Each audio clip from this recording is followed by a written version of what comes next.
Bu yıl 11 ayının 9 ve 10 günleri Belgiya poytaxtı Brüssel'de o'tkazmoqchi bo'lgan Xalqaro Uyg'ur munbiri yig'inining tayyorlik xizmati tamomlandi. Ma'lum bo'lishicha, Xalqaro Sharq Turkiston tashkilotlar birligi, Dunyo Uyg'ur qurultiyi va Hasana tashkilotining hamkorligida uyushtirilgan Xalqaro Uyg'ur munbirining ochilish murosimi Yevropa parlamentidagi ba'zi siyosiy partiyalarning sohibxonligida Yevropa parlamenti zalida o'tkazilgan bo'lib, munbarda Xitoyning Sharq Turkistonda ijro qilinayotgan irqiy qirg'inchilik jinoyatini to'xtatish yo'lidagi konkret chora-tadbirlar muzokara qilinadi ekan.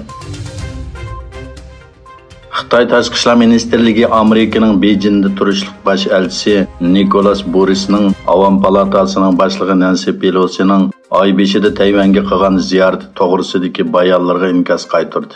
Xitoy Tashqi ishlar ministrligi e'lon qilgan bayonotida Borisning CNNning ziyoratini qabul qilganda aytgan, Beijing bu ziyoratga haddidan ziyoda inkas qaytardi va Xitoy Tayvan bo'g'izidagi muqimsizlik omiliga aylandi degan so'zlarni ayblab, bu zo'migarlikning burmalangan logikasini aks ettirdi degan.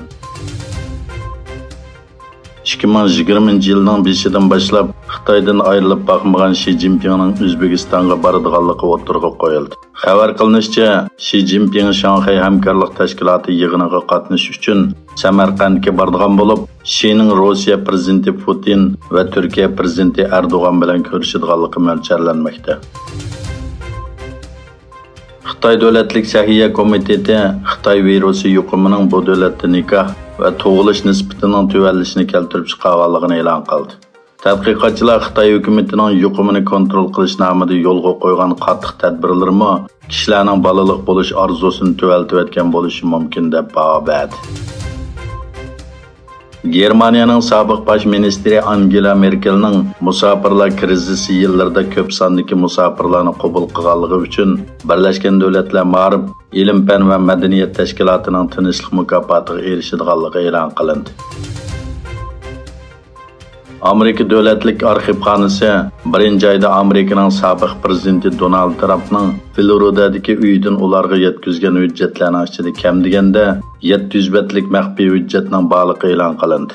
Davlatlik arxivxonaning yozma bayonotida 2022 yili 1-oyda Trumpning Floridadagi uyidan 15 yoshli hujjatning mazkur organga yetkazilganligi xabar qilingan.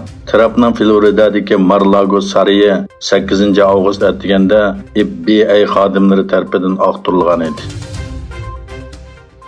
Ikkinchi navbatlik Qrim munbiri yig'ini chaqirildi. Dunyo rahbarlari to'rda qatnashgan yig'inda Qrimni qonunsiz qo'shib olishning qabul qilib bo'lmaydiganligi ta'kidlandi. Yig'ilishda Yevropa, Osiyo, Latin Amerikasi va Afrika qit'asidagi 60 davlat va tashkilotning vakillari yig'iniga qatnashdi. Uningdan boshqa Yevropa komiteti, Yevropa kengashi, Shimoliy Atlantik aktiv tashkiloti va Qrim Tatar milliy majlisining vakillari yig'iniga qatnashdi. Yig'inning ochilish nutqini so'zlagan Ukraina prezidenti Zelenskiy Kiyevning Rossiya o'ziga qo'shib olgan Qrim ustidagi hokimiyatini qaytadan o'rnatadiganligini aytdi.